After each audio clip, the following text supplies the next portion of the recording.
All right, hello, and welcome to the USC Viterbi School of Engineering's Electrical and Computer Engineering Admitted Student Welcome.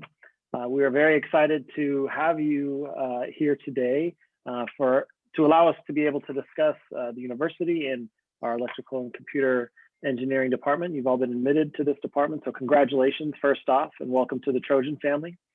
My name is William Schwerin, Director of Graduate Recruitment here at the USC Viterbi School of Engineering. I'm joined today by my colleague, Diane Dimitris. Diane, if you want to introduce yourself, if you don't mind. Yes, hi everybody. My name is Diane Dimitris and I'm the Director of Student Services in the Department of Electrical and Computer Engineering at USC. Welcome and congratulations. Thank you, Diane. I'm also joined by one of our current electrical and computer engineering students. Tanvi has joined us today and taken time out of her day to answer any questions that may come up. So I really appreciate Tanvi joining, and we'll have questions for our student panelists later. There will be another student panelist who will join us in a little bit. But without further ado, I'll go ahead and get started. So current state of where we are at the university. Our spring 2021 semester has been entirely online and will be until the end of the semester. We're currently preparing for a fall in person, hopefully soon as everything slowly gets back to normal. Campus buildings, classrooms, and common areas have been retrofitted in preparation of the eventual return to campus for students, faculty, and staff. However, we are currently keeping an eye on everything that's going on, following the CDC guidelines and the Los Angeles County of Health recommendations as well. So it's a daily, I feel like it's a daily thing that changes. So we can kind of monitor on a daily basis, but it is looking very promising going forward in the fall. Kind of similarly, as I mentioned in the previous slide, given the decline in cases, the vaccine rollout, and USC has actually been a location where vaccines have been administered, we are planning for that return to campus in some way, shape, or form this fall. So what we can guarantee at this point, as things continue to change, we will share with you the most updated information that we have available, and we continue to monitor the situation each day, as mentioned before. We will work with you to the extent that we're able to, and our ability to help you get enrolled at USC while we adhere to the government directives. I know some countries, some of you may be joining us from other countries, have different scenarios taking place right now. And so we'll definitely work with you. If you are unable to make it to campus, maybe earn a visa or for fall, you can do that fall semester online, that's no problem. We do have a dedicated URL and website where we do where the most updated information is published, and that's simply coronavirus.usc.edu. So my next slide, I have some deadlines. So the financial documentation deadline, if you still have not submitted financial documentation, that deadline was April 15th. So if you do still intend to enroll, please submit those financial documents as soon as possible. Even though the deadline is passed, we will allow for an extension for any last minute submissions if you do intend to enroll, but please get that information to us as soon as possible. Our statement of intent deadline is coming up really soon. It's May 1st. Okay. Obviously, if you, in the case of the financial documents, you submit your financial documentation, it will take a number of days because we have quite the backlog of documentations to process in our graduate admissions office. So it will take some time for us to process those financial documents and in turn, update your status on the portal where you submit your statement of intent. So just kind of know that. And if you need an extension, that's no problem. Just email us for an extension and let us know that you do intend, but you'd like to request an extension. But that May 1st deadline, please do. If you have already submitted your financial documentation, this goes to international students specifically, and are ready to go, you can submit that statement of intent. There is a $500 commitment deposit that you will need to pay upon submitting that statement of intent. For any Dennett Viterbi students, and Dennett Viterbi is our online for our working professionals, Any students pursuing their program via Dennett Viterbi who require assistance submitting their statement of intent should just email the Dennett Viterbi office directly.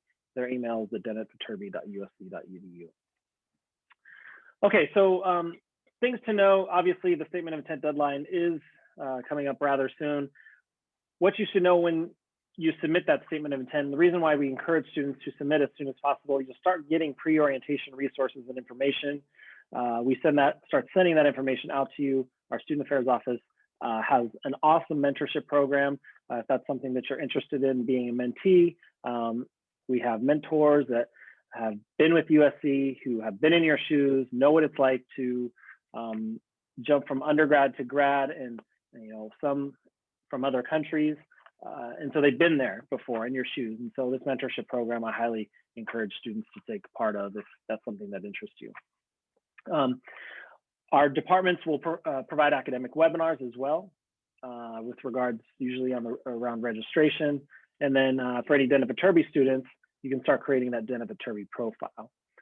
So that's all of the slides for myself. I'm going to hand it over to Diane, who's really going to talk about more in depth about your program specifically within electrical and computer engineering. So Diane, the floor is yours. Please take it away. Oh, don't think I can hear you. Thank you very much. Thank you very much. So we are the Ming Hsieh Department of Electrical and Computer Engineering. We have a master's program that is quite extensive. We've got about 70 faculty. We've got full-time faculty. We've got lots of PhD students, lots of master's students, lots of undergraduate students. So we're a very big and dynamic department. We offer lots of different flavors of degrees. The MS in electrical engineering is kind of our a la carte choose your own path degree in electrical engineering. There are some basic requirements and we'll go over those, but everything else is a named degree, meaning it's got specific course requirements, whether you follow computer engineering, computer architecture, computer networks, power, VLSI design, wireless networks, machine learning and data science. I mean, it's quite extensive. And if you are admitted into one of these named programs, you will need to follow a specific requirement as put forth in the catalog in the year that you were admitted. So if you're admitted for fall 2021, you would follow the catalog for those degree requirements for each degree that you are admitted for. The MSEE has no degree requirements other than the basic ones, which I'll go over. It's called our general degree, and it's the most flexible. Degree programs follow coursework and coursework follow degree programs. So we've put things all together in different paths that you can follow. Okay, I forgot to introduce our chairs. There's Professor Tony Levy and Professor Richard Leahy are the chairs of the Ming Hsieh Department of Electrical and Computer Engineering. They're pretty nice guys. I talk to them all the time, and our advisement team runs this program with our students. Next slide. So there are some major research areas within EE. Like I said, these 70 faculty are very busy doing research and teaching. So they're not only going to teach the classes that you will be taking, but they're doing research as well. It spans a huge span of different things, and that's why one of the reasons why USC is so famous for its EE is because it's very broad, and it's very, you can do from biological applications for EE to control systems to quantum to distributed computing to nanotechnology. I mean, it's kind of amazing all of the things that are happening in ECE. There are specific research labs as well. Master's students, undergrads, master's and PhD students are all involved in research, and you can be too. If you come to USC, you can be involved in directed research through the master's program as well. Again, these areas of research lend themselves to courses. So there are usually courses in these areas, and they all kind of go together, to culminate to make this kind of dynamic programming. Okay, next slide. So the vast majority of students, as I noted before, is enrolled in the MSEE General. This is the a la carte program, and later on in a minute, after I'm done with these slides, I want to navigate through our EE website so that you can see where these flow charts are. This is I liken it to an a la carte program. You can choose your courses provided you have the right prerequisites, and you can follow your interests. The other courses, the named degrees, of course, you have to follow a set curriculum. The MSEE program, I can imagine, is why are most students admitted to the MSEE program or follow the MSEE program? Because it's the most flexible, and you can really take any courses that follow your interest. You can choose a track. Here's a snapshot of a communications track. You could follow a track, or you could choose 3 courses from this track and 2 more courses from another track and 1 more course from a different track. So it's very flexible the way you can choose your courses. There are some basic requirements for this degree. 28 units minimum are required for the degree, 19 units at the 500 level, and 20 units in ECE department. You'll understand why those are important in the next couple of slides. GPA is important, 3.0, that's a B average. We're on a 4.0 scale at USC. So a B average is required for graduation, and you'll need these 19 units at the 500 level and 20 units in ECE for the MSEE General program. At USC, our courses are numbered. 100 through 300 is for undergraduates only. 400 level is prerequisite graduate or upper division senior, and 500 level and above is graduate coursework. And that's why we put 19 units at the 500 level, so that you will know that that coursework needs to be the preponderance of your coursework for a degree in a graduate degree in EE. Okay. Next slide. So some of the common questions, some of the FAQs that come in are these. Can I change my program to another one within the ECE department?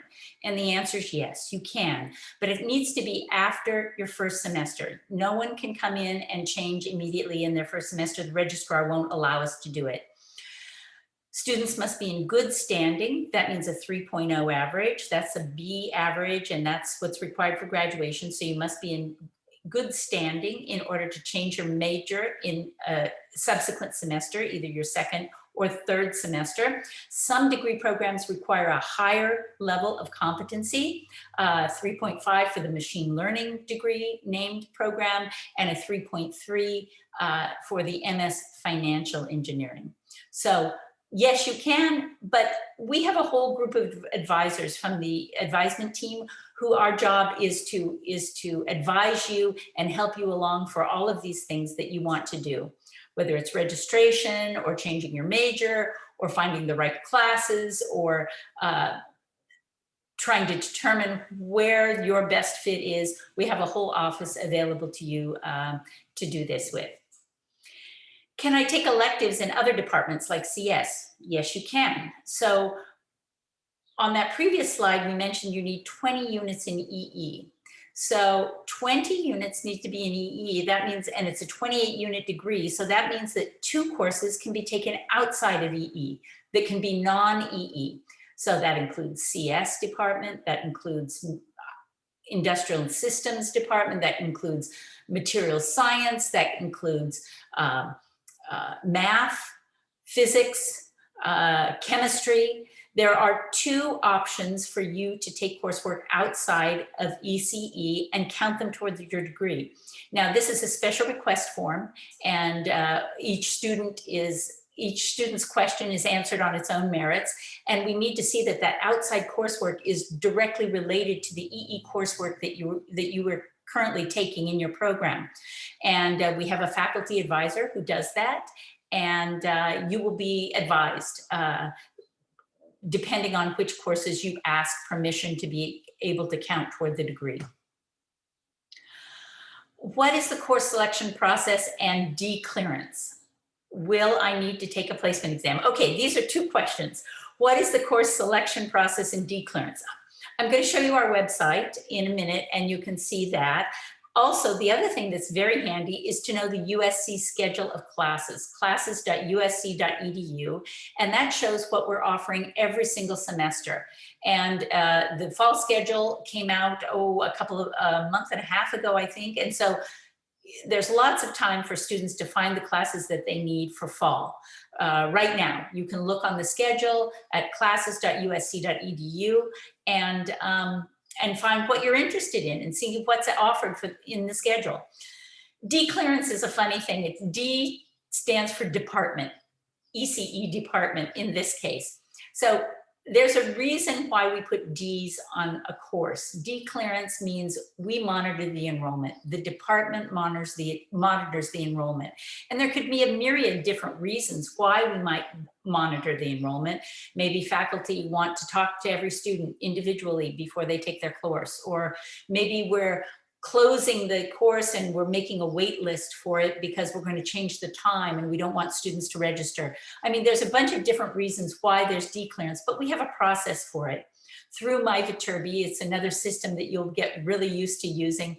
You'll be able to ask for clearance for a course that has a D on it.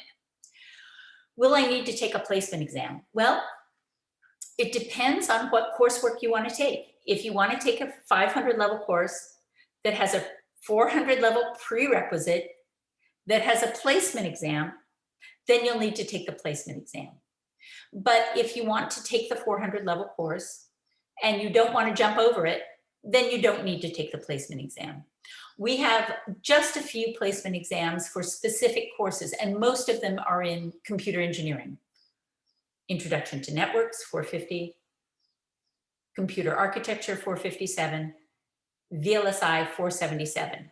So there are just a subset that have a placement exam, and it's a true placement exam. It doesn't go on a record, it doesn't go in your transcript if you don't pass it. If you don't pass it, you take the 400 level course in preparation for the 500 level course. We just want to make sure that you're going to be successful in that upper division course.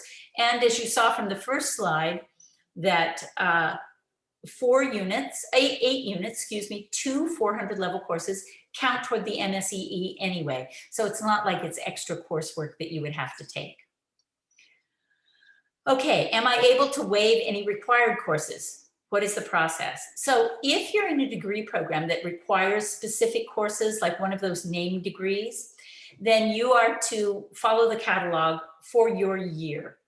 If you find that a required course is not offered because maybe a faculty is on sabbatical, or maybe you have transfer coursework that you took as beyond your bachelor's degree when you were in a different MS program and you've transferred some graduate coursework in, and you think that that coursework satisfies it, we will do all of these substitutions and waivers on a one-by-one basis. We'll look at the course that you want to waive or the course that you want to transfer in, and we'll, with a faculty member, we'll determine that if that coursework is applicable and a good substitute for what we require.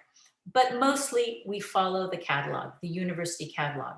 Now, sometimes as well, there are special topics courses. These are called 599 series. They're special topics that the faculty is offering in any one semester.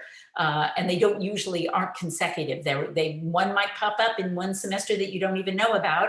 And this special topic may be of particular interest to one of those degree requirements. For example, in our Master of Science in Machine Learning and Data Science, we had some 599, some special topics that were of direct importance to this degree. And so those were approved. So there's some flexibility, but we have a limit to the number of courses that we can waive or substitute for any degree requirements as put forth by the USC registrar. So we do them very carefully with the input of the faculty. Okay. What opportunities do MS ECE students have to engage in research? Well, there's a course called EE 590, Directed Research, and many master students take this course. It's available from 1 to 4 units. 4 units is the maximum. You could take 1 unit one semester and 3 units the following semester. You can break it up in any configuration that you want. This is true research. And remember all of that list of research areas that the faculty is doing with their PhD students and many master students and even undergraduate students. You can be part of that as well. There are lots of opportunities for directed research. And like I said, it's a regular EE 590. It's a regular course that you register for, and you can count a maximum of 4 units toward the MSEE or toward any one of the other named degrees and count it toward the degree. I was going to say that typically students do not take it their first semester. Sometimes they don't know the area that they want, or they don't have the skill set yet to do the research, because maybe you need, your first semester coursework to give you the skills and the background that you need to do the research. I've seen mostly master students do directed research in their second, third, or even fourth semester. How do I become a TA or course grader? So TAs, unfortunately, for master students are not available to you. They're the only way that we have of supporting our PhD program.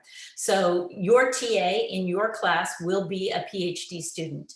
How about a course grader? Yes, absolutely yes. We have a whole website for an application. You can become a course grader. You can even become a mentor if you have a special skill set and you assist the TA.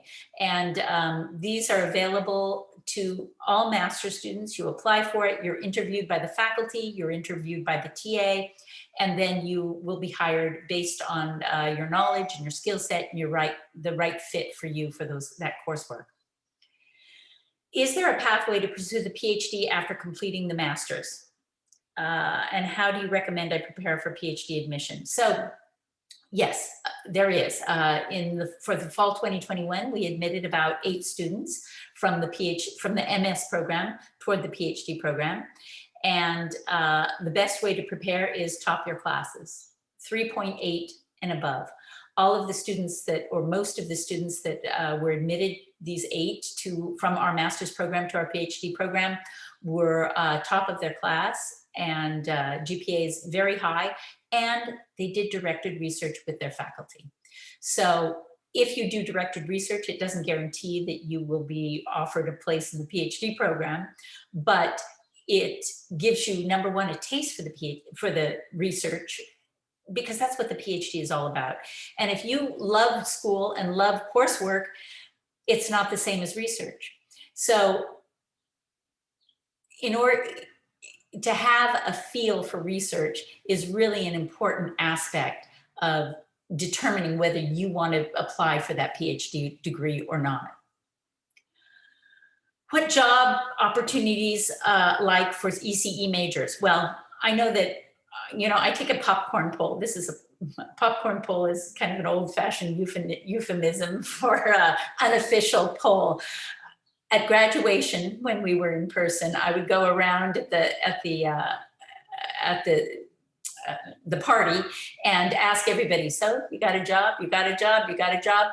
My unofficial popcorn poll was that almost every single person by graduation in ECE had a job or had job offers and was deciding between them.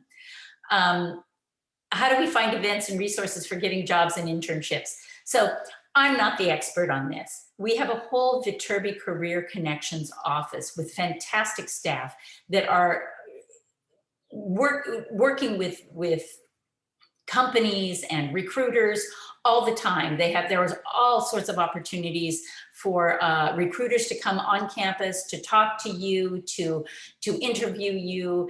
And every year there's twice a year, there's a job fair that all students are invited to, and whatever your interest is, some support visas, some don't support visas, but many do. So the Viterbi Career Connections is a fantastic resource at the Viterbi School. You have to fill in a website, I think it is for your resume, a resume builder program that you do, and then they have your name on file and they invite you to all sorts of things. And probably Tanvi can talk about that in a little bit. She can tell you all about, because I have a job, right? But she's going to be graduating in ECE, and she can tell you all about internships and her experience with Viterbi Career Connections in a little bit. So I'm not the expert on that, but I know that from my unofficial poll that students are in pretty good shape once they graduate with an ECE degree. Okay, so I think that's done with our slides. I'm going to share my screen, and I'm just going to walk you through our website for about 2 minutes, maybe 1 minute, and just show you where things are located. So let me share this.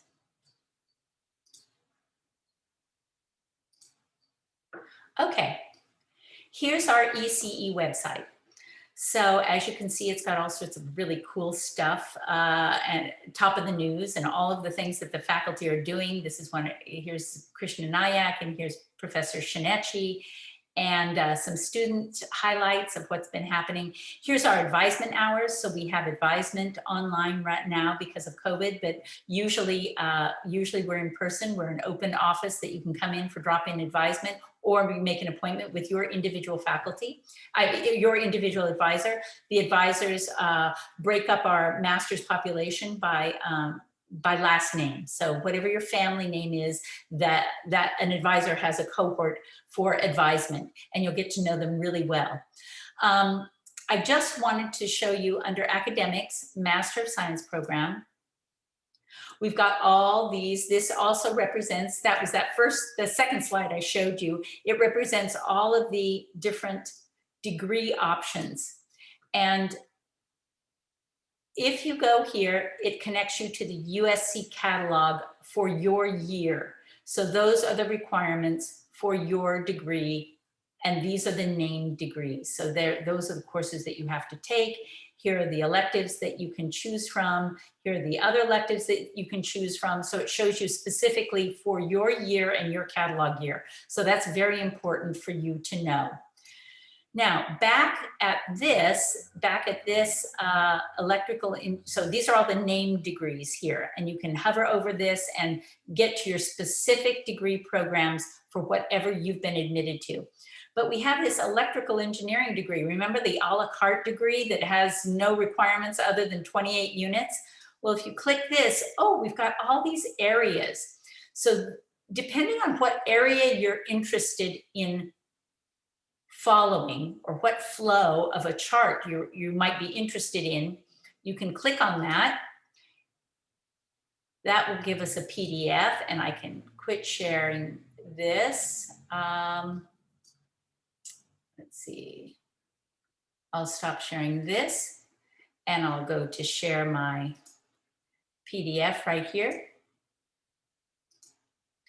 And this gives you a flow chart for this area of courses. It's like we've gathered them for you and kind of said, well, these are the courses that we call computer networks.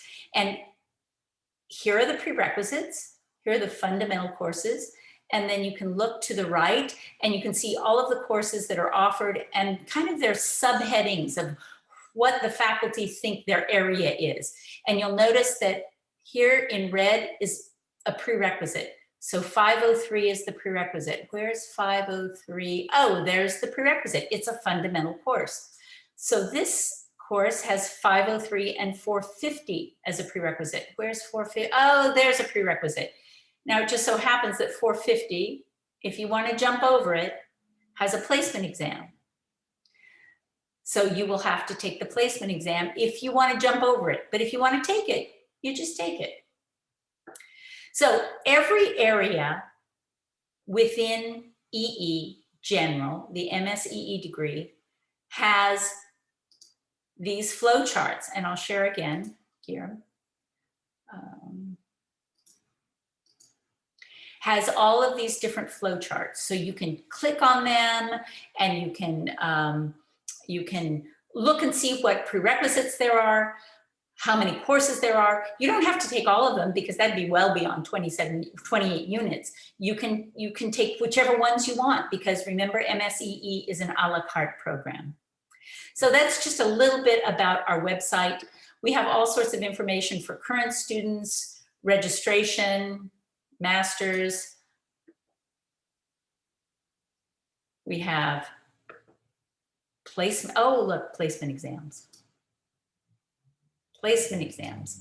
So there's a whole 450, 457, 477. Those are the placement exams that we offered in January. This will be updated for fall so that you'll know when to find a placement exam. If you want to jump over these courses, if you're going to take them, you can count them toward your degree. If you want to take them, you're certainly free to do that as well. Okay, so I think that that's about it for me. There's lots of information here, but of course we're always available to all of our students. We have an email at student info. I'll put that in the chat. And you're free to contact us for any questions. Very nice meeting you, and we hope you'll choose USC. Thank you so much. That was so insightful, informational. Thank you, Diane. I really appreciate it. And I do have some questions for you in a little bit, but before, I'd like to introduce Tanvi. She's our guest student, current student joining us. Hello, Tanvi. Thank you so much for joining. Maybe if you can introduce yourself and where you're from, what you're currently studying, and then we'll kind of go from there.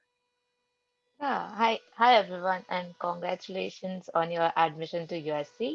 I'm Tanvi. I'm a current student pursuing Masters in Electrical Engineering. My track is General. I'm from India, and I have done my bachelor's from University of Pune. Yeah. Oh, wonderful. Thank you. And you're currently, so you started last spring 2020, right before this pandemic started. Yeah, that's and right. you will be graduating in December. Is that correct? Yeah, absolutely. Wonderful. And let's see, so how many classes are you currently taking right now? Currently, as I took course in summer, currently I'm taking only one course with RCL, and I'll be doing internship this summer and one course in the fall, and that would be done all for my graduation. Congratulations on the internship. Yeah. Can you talk about what that means to do one course with RCL, in case anyone isn't familiar with the acronym and how that works? Yeah. As I'm in this position, like I did one course in summer. If I had taken two courses this semester, I would graduate without a job, which is horrible. So I chose to take one course this semester with RCL, and that means you can take up to classes up to 4 credits. Like RCL means you can take classes of like 4 credits, and full time means you have to take 8 credits of classes. So with RCL, one course is like 4 credits, and that is what is called RCL. And I'll actually follow up with Diane about that. Thank you, Tanvi. Can you talk about, so I guess we should start off, what is considered a full-time student? How does that work? How many classes should a student look to take their first semester to be a full-time student? Yes. So full-time for master's students is 8 units per semester. Every fall and spring, students must have, especially if you're international, must have 8 units per semester. Now, most of our courses are 3 or 4 units. If you're taking 2 courses of 4 units You're done. You've got 8 units. Some students want to take 3 courses, and that's fine too, but know that our program is rigorous, and that, you know, for the first semester, I suggest that, well, you have to be full-time, but for the first semester, I suggest 2 courses, and then you can see how things go after that. You know, you got to get your sea legs and figure out what the level of our coursework is. Now, in your first semester, there are some rules that monitor taking an RCL. It stands for a reduced course load. And that is put upon international students because of their visa requirements. So and that is just if they're currently in the US, correct? That's right. If they're currently in the US. If you're taking coursework from outside of the US, then there are no CVIS requirements for you to be full-time or you can be part-time if you want. But once you have the CVIS requirements of the I-20 and you're in the US, fall and spring semester must always be full-time unless you have a permission on this reduced course load to take fewer than 8 units. And like I said, there are some rules that govern this. You can have it your first semester, you can have it your last semester, or you can have it a semester of academic difficulty. We will help you maneuver those rules once you're here. They can get very complicated for making sure that you know, OIS is happy. OIS is the Office of International Students that we work very closely with. We have to make sure that everybody's in agreement for all of our international students. And so we help you maneuver that. We help you manage all of that. The VASE office, the ECE office, everyone works together on that. Summer is optional. You can take coursework in the summer or not take coursework in the summer, or like Tanvi said, you can be on internship in the summer after your first 2 semesters at USC. Great. Thank you for explaining further. Sure. I do have a question for Tanvi. So you think back to when you were making your decision on where to go. I'm sure you were admitted to multiple universities. How did you go about that process, and why ultimately, if you remember, why did you choose USC, the Viterbi School of Engineering? Yeah, sure. Since like USC was my first choice for like getting it, if I want to do masters, I wanted to go to USC. That's the first decision that I made. Then, like I searched about like research labs that the USC has, as Dan talked about the various labs. I think some of the labs are other labs like Wireless Networks Lab and WIDES Lab and ANRG Group. There are various labs, and the professors are really great, and they help you a lot in your curriculum to show you a path, even if like you are not interested to work in a lab or do research. And if you mail a professor, they'll reply back. So I mailed a couple of professors before joining USC, and they replied back and helped me. So I was like, yeah, I this is it. USC is my school for my master's. That's so nice Yeah. to hear. Yeah. That's great. Thank you. Yeah. So let's see. In terms of the classes, you know, you mentioned. Would you say, from your experience, Tanvi, more theoretical or applied? Have you had any projects in classes you've taken? And Diane, maybe you can add on after if some of the classes maybe have projects. What that's like. Yeah, so classes do have projects at the end of the semester that you have to submit, and these projects are completely practical. And like, even if the subject is theoretical, what you have studied, but the project is like you have to apply all your theoretical knowledge to get that project done. So, like, projects are like really important, and like they get you hands-on experience on what is going on in industry, or get your hands-on experience on the software. So projects are really like research based, or like industrial based, we can say. They are not theoretical at all. I had projects in four computer networks class and wireless network class. They were both at the industry level, and one of the projects from 597 wireless networks. It was sponsored by Boeing company. So like the company representatives, they came and they trained us, and then we had to work on that project. So it was really cool, like getting to know the Boeing software. So yeah, it's really useful, and like the projects that you work on are what you're going to answer, or that is what you're going to get in your internship interviews or full-time interviews. For example, like I had taken CS 402 class, and they had projects in which you have to build a kernel by yourself. It is really, really cool.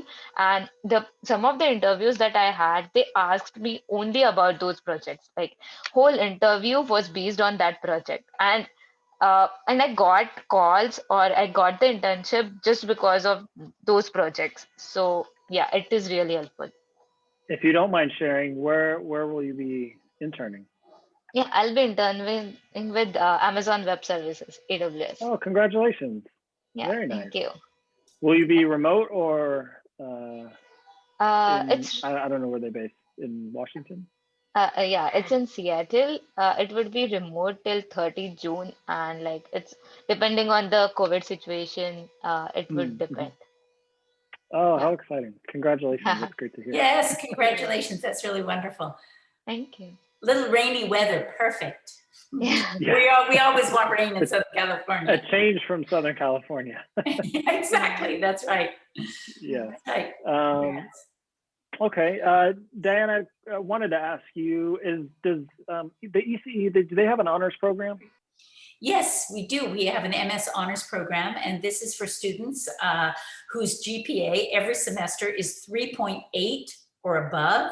I mean, it's a subset of our graduate students, and we, if you every semester are satisfy that requirement, that very high requirement, and do directed research with a faculty and get a letter from that faculty about the research you did, we put your name forward for a tuition benefit reimbursement. So it's worth 1 unit, sometimes a half a unit of tuition benefit.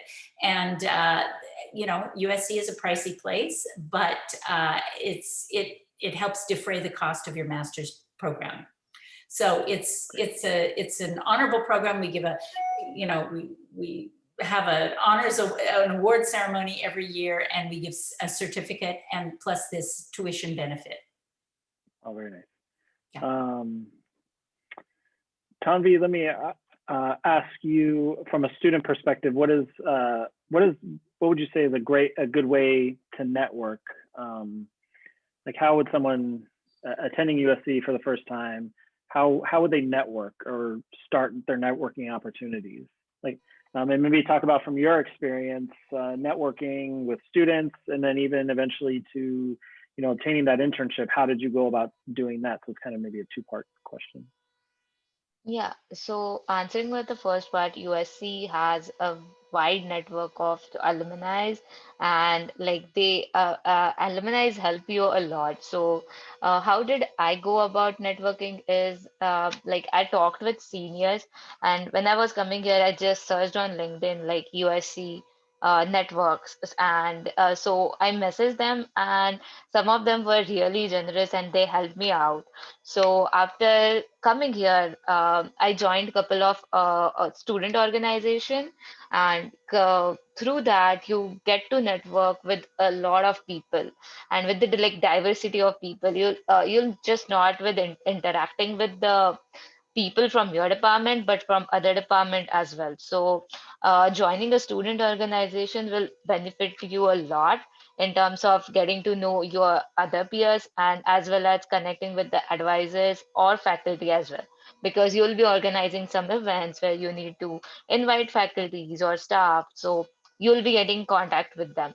That's one way. And other way is USC organizes these network fairs. Like I remember USC has a fair which they're all student organizations come together, and they tell about their experience, or they tell how what they do at USC. And so if you are interested, you can join, you can talk to them. So that's one great way to network.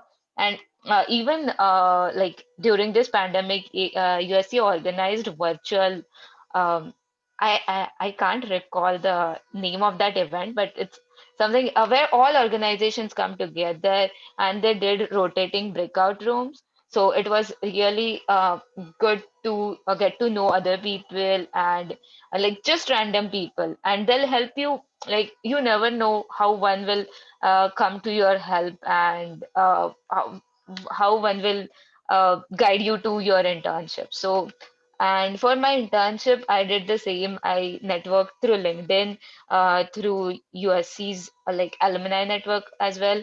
And there's like website of USC alumni network where you can search like which see which alumni is working in which company, so you can message them. And like some of them are like really generous, and they'll help you out and give you referrals. So yeah. Oh, that's wonderful. Thank you. I also, I don't really.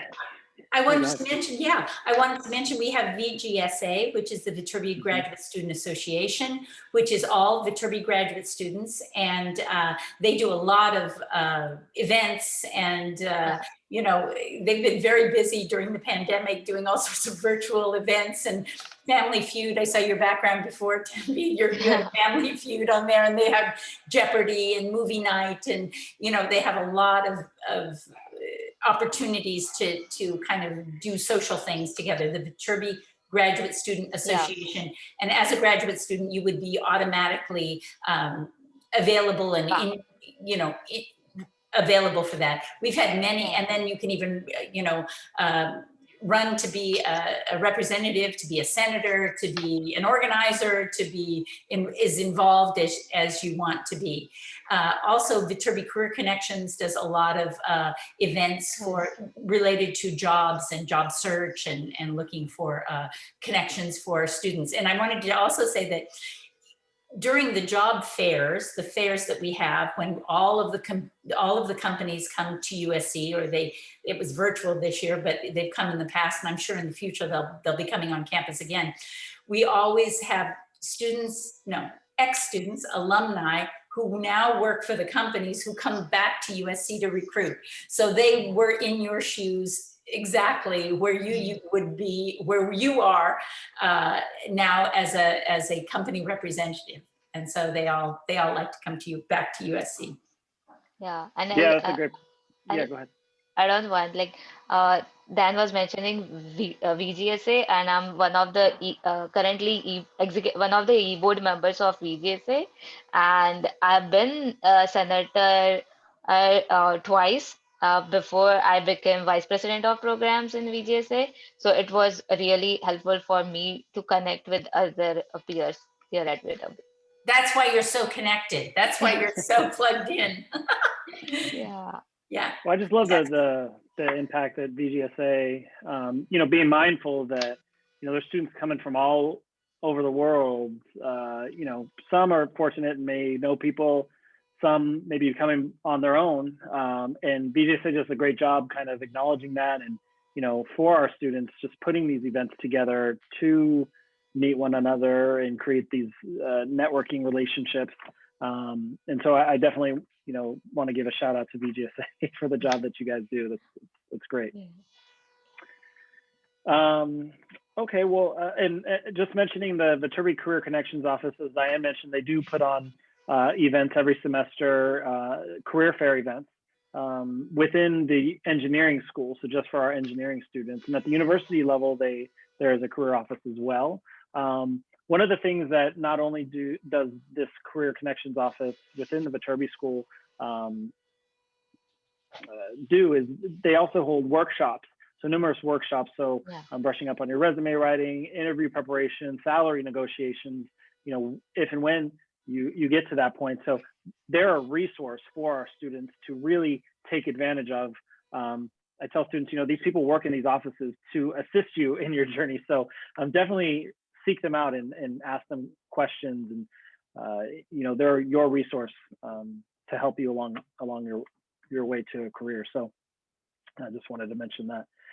That's all I have for in terms of questions. I don't know if either of you have anything to add, but I would just want to let the students know we admitted you in hopes that you would come to USC.